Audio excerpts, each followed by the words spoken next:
ఇప్పుడే జీ5 app download చేయండి. చూడండి మీ ఫేవరెట్ టీవీ షోస్ ఎప్పుడైనా ఎక్కడైనా. పోవే పో, ఇంకెప్పుడు మా ఇంటికి రావద్దు. మా ఇంటికి అస్సలు రావద్దు.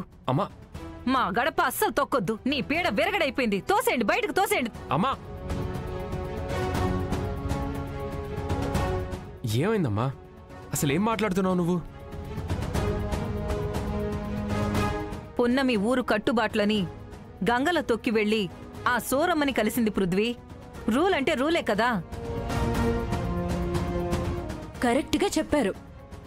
ఇంట్లో వాళ్ళు ఊళ్ళో వాళ్ళు అని తేడా చూడకుండా న్యాయవాది భార్యగా ఇంకో న్యాయవాదికి తల్లిగా ఆలోచించి న్యాయం చెప్పారు. ఏ పున్నమి, పద, నీ సంగతి బయట పంచాయతీ పెట్టి తేలుస్తా. ఆగు జాబిల్లి.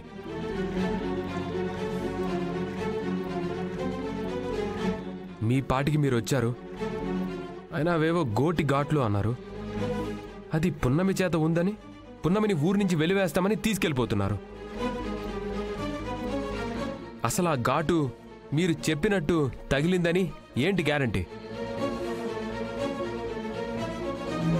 అసలు పున్నమి సూరమ్మని కలిస్తే ఈ జాబిల్లి గోర్లతో గిల్లడం వెనక అసలు ఉద్దేశం ఏంటి? అంటే పున్నమిని చంపేద్దాం అనుకుంటున్నారా?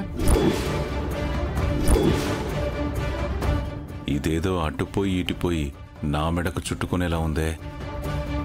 అయినా పున్నమి, నువ్వైనా ఆ గాయం ఎలా తగిలిందో చెప్పాలి కదా. మీరన్నట్టే పున్నమి చేతికి ఘాట్లతో అయినా గాయం ఉంది, అది వాస్తవమే. ఆ గాయం ఉదయం ఇంట్లో అయింది.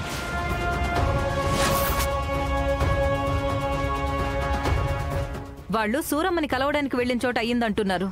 నువ్వేంటి పృథ్వీ ఇలా చెప్తున్నావు? అవునమ్మా, ఉదయాన్నే ఆకలిగా ఉంటే యాపిల్ కోసిమ్మని పున్నమని అడిగాను. ఆ యాపిల్ కోసే కంగారులో కత్తి తగిలి చేతికి గాయం అయింది. చెప్పు పున్నమి. అవును, ఈ గాయం వకీల్ సాబ్ చెప్పినట్టే అయింది.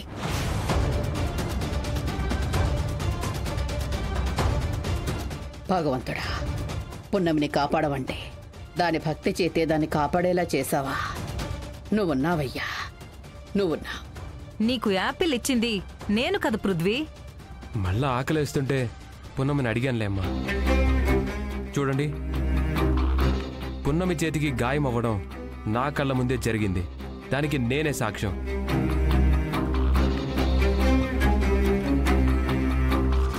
వకీల్ సాబ్ చెప్పింది విన్నారు కదా, ఇక మీరు బయలుదేరండి.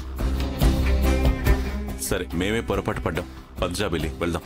ప్రస్తుతానికి ఈ పృథ్వీ దయవల్ల తప్పించుకున్నాం, కానీ నేను మాత్రం నిన్ను వదిలిపెట్టను. పదండి బాబాయ్. ఆగండి మీరు. ఈరోజు సాయంత్రమే మనందరం కలిసి కొండమ్మ దగ్గరికి వెళ్ళాలి. ఇన్వెస్టిగేషన్ స్టార్ట్ చేయాలి. ఈ కేసు విషయం కూడా ఈరోజే తేలిపోవాలి. అలాగే లాయర్ గారు.